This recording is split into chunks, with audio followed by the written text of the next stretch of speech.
Good news po sa ating mga senior citizen. Aprobado na sa Kongreso, 15% discount sa kuryente at tubig.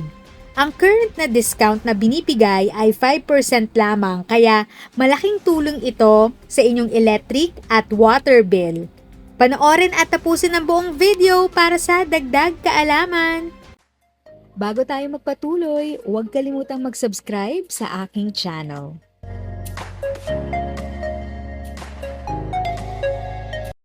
Thank you sa pag-click ng aking video. Good day po sa lahat ng mga nanonood. Sa mga bagong viewers at napadaan lang, by the way, I'm Tita Eda. Welcome to my channel.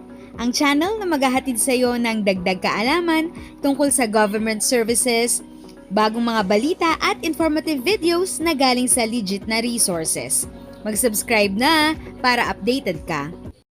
Lusot na sa House Committee on Ways and Means ang panukalang may taas sa 15% ang discount ng mga senior citizen na may bayarin sa tubig at kuryente.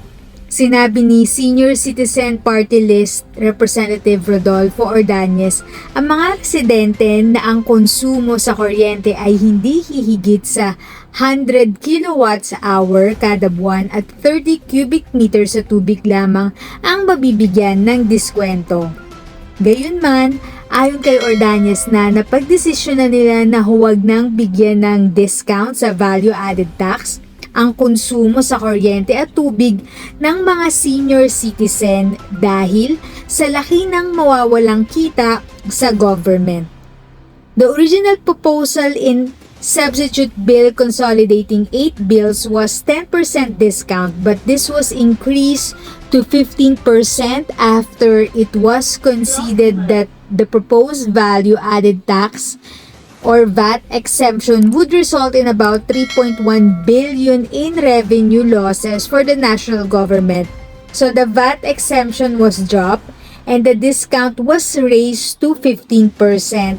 Ani Ordañez. Si Ordañez ang nag-sponsor ng panukala sa House Committee on Ways and Means na naglalayong dagdagan ang tulong na nakukuha ng mga senior citizens sa gitna ng patuloy na pagtaas sa presyo ng mga bilihin. If sa tingin mo, natulungan ka ng video ko na ito, nakasave ka sa oras mo, you can click yung thanks button at any amount ay malaking help sa pag-grow ng channel ko. Yan lang po muna ang aking update. Sana ay nakatulong na dagdag kaalaman ang aking share today. Ang goal ng aking channel ay mag-create ng awareness. Kung ganitong mga topic ang gusto mo, panoorin mo ang mga videos ko na ito.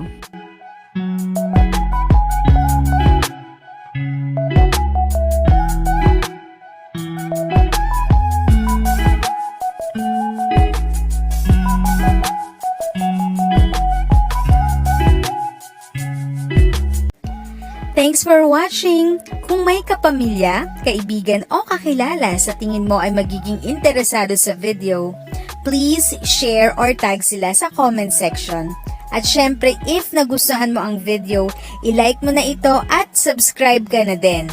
As always, feel free to write your questions, comments, and opinions respectfully. And continue to be a blessing and stay safe!